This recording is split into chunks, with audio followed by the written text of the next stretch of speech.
Ini dia yang terjadi pada tubuhmu saat menstruasi. Sebagai wanita, sangat penting untuk mengetahui perubahan yang terjadi pada tubuh kita selama proses menstruasi terjadi.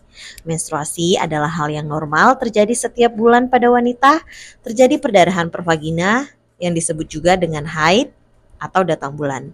Ketika seorang bayi perempuan lahir, indung telurnya mengandung ratusan ribu sel telur yang tetap tidak aktif sampai masa puberitas dimulai. Tidak ada usia yang pasti kapan akan dimulainya puberitas pada seorang perempuan.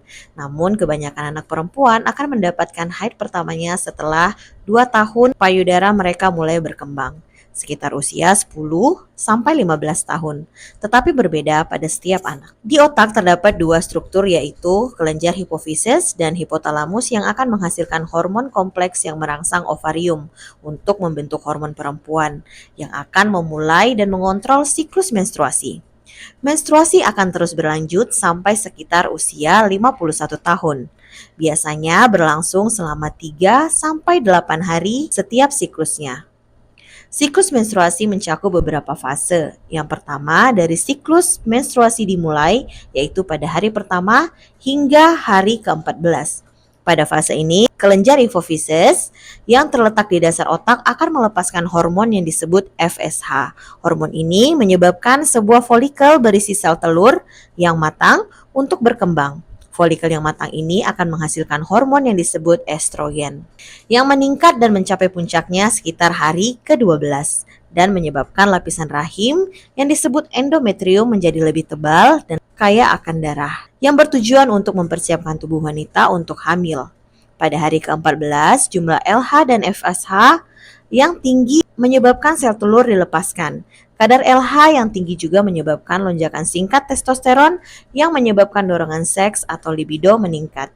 Ini terjadi tepat pada waktu yang paling subur.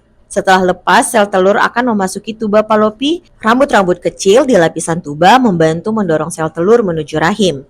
Jika sel sperma berhasil bertemu sel telur saat ini di dalam tuba Fallopi, pembuahan akan terjadi di sini. Saat sel telur dilepaskan, segel folikel akan terlepas, yang disebut dengan corpus luteum. Setelah pelepasan sel telur, kadar FSH dan LH akan menurun dan korpus luteum akan menghasilkan progesteron. Jika pembuahan telah terjadi, korpus luteum akan terus memproduksi progesteron yang mencegah lapisan endometrium meluruh. Jika sel telur tidak dibuahi, maka sel telur akan hancur setelah sekitar 24 jam kemudian. Korpus luteum juga hancur. Hal ini menyebabkan kadar progesteron turun dan memberi sinyal pada lapisan endometrium untuk memulai meluruh setelah sekitar hari ke-14. Darah menstruasi sebagian besar berupa darah dan sebagian lagi adalah jaringan dari dalam rahim yang akan keluar dari tubuh melalui vagina.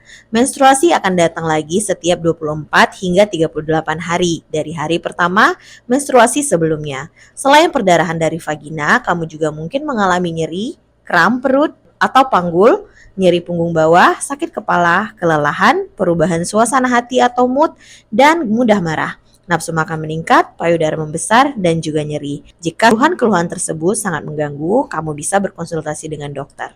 Saya Dr. Irnayana, jangan lupa follow, like, komen, dan share ya.